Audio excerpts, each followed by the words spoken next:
Поздрав од студиото во Вашингтон, јас сум Игор Стефановски. Од Обединетите нации во Њујорк гостин на Гласот на Америка на македонски е министерот за надворешни работи Бујар Османи. Господине Османи, ви благодарам што ја прифативте поканата за овој интервју. Обединетите нации усвои нова резолуција со која се повикува на итен прекин на војната во Украина. Очекувано, Русија гласаше против резолуцијата. Како до прекин на војната во Украина? Да, благодарам на можноста. Значи, денеска тука на 2 годишнината од почетокот на руската агресија во Украина се собравме група министри за надворешни работи, ако можам да кажам, кои бевме најгласни во осудата на руската агресија, меѓутоа и во поддршката што ја дадовме во Украина. За жал, еве, на втората годишнина повторно се соочуваме со истата тема, со барање за прекинување на агресијата и почитувањето на територијалниот интегритет на Украина. И тоа беше дел од мојот говор во Генералното собрание на Обединетите нации, во кој што не само што побарав Русија веднаш да ја прекине оваа агресивна војна која што 2 години предизвикува страдања во Украина, туку да укажам дека Руската Федерација станува најголемата директна безбедносна закана за целиот европски континент, вклучувајќи вулнерабилните региони како што е Западен Балкан, па и тука и ние во Северна Македонија. Вашето обраќање во Обединетите нации доаѓа на еден ден откако лидерот на Дуј Али Ахмети најави дека вие сте партискиот кандидат за председател на предстојните председателски избори. Како ја доживеавте партиската покана и дали ја прифативте? Видете, беше случајност што номинацијата за кандидат за председател на државата ме најде овде во Соединетите Американски држави, пред се во Обединетите нации, и сакам, еве, бидејќи ова е мое прво појавување после таа номинација, да се заблагодарам на огромната поддршка која што ја добив во текот на вчерашниот ден, но и пред се денеска во собирањето на подписи, но и поддршка и благодарност до партијата која што верува дека јас сум најдоброто решение за председател на државата. Сметам дека мојата кандидатура не е само лична номинација на еден политичар кој што има уникатно искуство во водењето на домашните институции, меѓутоа пред се на меѓународни институции, бидејќи председавањето со ОПСЕ беше една исклучителна можност да се раководи најголемата безбедносна регионална организација во светот со 1,3 милиарди луѓе и 57 земји учеснички во еден тежок геополитички контекст. Повеќе кандидатурата е референдум за една идеја на која што и е дојдено времето, а тоа е да се заокружи еднаквоста во државата. И затоа излегуваме со кандидатура која што е уникатна во поглед на квалитетот што се нуди, меѓутоа и во идејата позади тоа. А тоа е председателот од наредните избори да се реши во собранието со двотретинско мнозинство и со Бадентерово мнозинство. Бидејќи улогата на татко на нацијата, улогата на кохезивното ткиво на општеството може да се постигне само со еден консензуален договор во парламентот помеѓу сите етнички заедници. Од тука мојата кандидатура е повеќе од една кандидатура на политичар. Како што реков, еден референдум за една идеја која што очекува плебисцитарна поддршка не само од албанците, туку и од македонците кои што се повеќе разбираат дека само држава на еднакви можности е држава со додадена вредност која што гарантира хармонија, која што гарантира прогрес и евроатлантска перспектива. Дуј бара да се укинат председателските избори и наместо председателот да го изберат граѓаните, тоа да го направат пратеници во собрание со додавање нова функција заменик председател на државата. Образложението е намалување на трошоците. Дали овој предлог по парламентарните избори би бил услов во евентуални преговори на ДУИ со потенцијални коалициони партнери за формирање влада? Да, значи, мислам дека прво државата се наоѓа на крстопат. Геополитичката поларизација силно се одразува и во нашиот политички спектар, преку поларизација на европски и антиевропски фронт. И затоа е многу важно партиите кои што се државнички, партиите кои што се компас на евроатлантската интеграција, кои што се чувари на евроатлантската ориентација како што е ДУИ, да постави јасни позиции. А тоа е дека пред формирањето на новата влада. Мора да се направат уставните измени, кои што ќе гарантираат отварање на поглавјата, кои што ќе донесат просперитет, животен стандард, владење на право. Меѓутоа се разбира и уставни измени кои што ќе подразбираат дека таткото на нацијата, односно претседателот на државата, ќе се бира со консензус од сите политички групации и етнички групации во државата, бидејќи само така претседателот ќе има додадена вредност во својата улога на кохезивно ткиво на општеството. И затоа сметам дека мојата кандидатура е повеќе референдум за една идеја која што ја бара поддршката на сите етнички заедници кои што сметаат дека времето е дојдено оваа држава да стане модел на еднаквост помеѓу заедниците, а тоа е гаранција за просперитет и гаранција за европска Северна Македонија.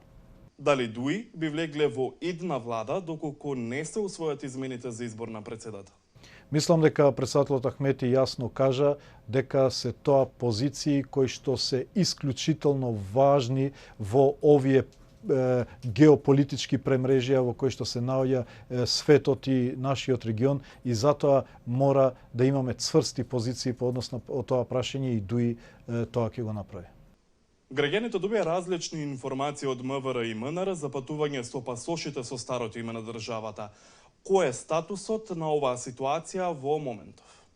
Значи, Министерството за надворешни работи е во постојана комуникација и со Европската Унија и со земите членки со цел точно информирање на граѓаните кои се условите за патување. За жал, вчера имавме прекршување на Законот за класифицирани информации од страна на министерот за внатрешни работи, кој што објави документ за ограничена употреба со што директно ја нарушува довербата на европските институции кон нашите дипломатски представништва во комуникација со нив. Тоа е казниво со закон и е жално што институциите и политичарите, односно функционерите кои што се одговорни за почитување на законите ги прекршуваат и директно го нарушуваат имиджот на државата. Мислам дека е многу важно Министерството за внатрешни работи да се реорганизира. Од аспект на диаспората, дали последната набавка на базни мобилни станици за издавање пасоши ги исполнува реалните потреби? Какви се вашите сознанија? Не, мислам дека треба дополнителна итна набавка на базни станици, тоа го прави Министерството за внатрешни работи, ни требаат најмалку нови 20 до 30 базни станици. Меѓутоа, знаете, Министерството за надворешни работи е само шалтер за издавање на пасоши на нашите граѓани во диаспората. Ние не ги произведуваме истите. Дали ги побаравте овие дополнителни 20-30 базни станици и доколку да, кога?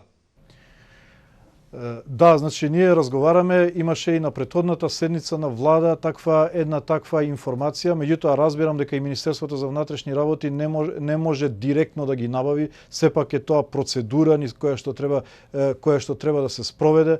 Разговарав и со Европската Унија и со земји членки на Европската Унија за да се излезе во пресред со базни станици по итна постапка сега на Министерството, а преку Министерството се разбира и на дипломатско конзуларните представништва. Мислам дека и покрај тоа што се изборите објавени, и покрај тоа што има ограничувања, сепак сметам дека оваа ситуација во која што владата може да донесе одлука за итна набавка на базни станици, а премиерот Џафери има таква политичка волја и тоа го кажа и на претходната седница на влада, а се разбира ќе го донесеме како одлука и на следната седница.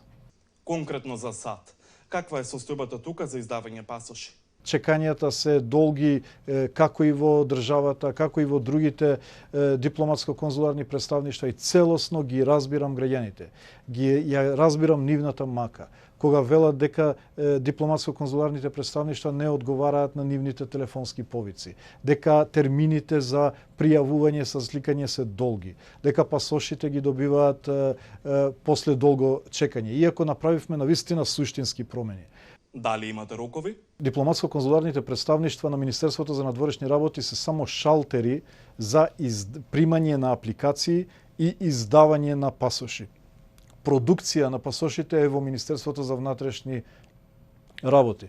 Ние се организиравме максимално да граѓаните да можат да се сликаат во дипломатско-конзуларните представништва, да ги добијат пасошите таму, меѓутоа таа динамика се разбира зависи од капацитетите на Министерството да одговори. Сметам сега е најчесно да се биде отворен и транспарентен пред граѓаните, да им се каже која е состојбата и да работиме денонокно, 24 часа, за да им излеземе во пресрет на барањата на граѓаните. Мислам дека за кратко време ќе почне да спласне овој притисок, бидејќи граѓаните ќе почнат, тие што имаат потреба од менување на пасоши, ќе ги менуваат во периодот кој што доаѓа. Дали институциите имаат капацитети да работат 24 часа за да се издадат пасошите? Па еве ќе ви кажам, јас во Министерството за надворешни работи дадов насока дека ги приоритизираме давањето на патни документи пред било кој друг приоритет. Значи све ставаме на втор, трет план. Јас се понудив да одржам една смена во отчитување на пасошите пред да ги пуштиме во дипломатско-конзуларните представништва. На амбасадорите им дадов насока дека тие треба да се спуштаат и да почнат да сликаат. Пративме нови дипломати со цел да имаме двосменско работење и работење во тек на викендот. Значи целокупниот потенцијал, сметам дека ако го реорганизираме, а тоа беше барање на премиерот Џафери на последната седница, можеме да постигнеме да им излеземе в пресрет на граѓаните. Едноставно треба да кажеме, потребите на граѓаните се најважен приоритет пред било кој друг приоритет и сите ресурси да ги ставиме во функција на услужување на граѓаните. Мислам дека за брзо ќе се види разлика и промена во квалитетот и брзината со која граѓаните ја добиваат услугата. Господине Османи, ви благодарам за разговорот. Благодарам и на вас.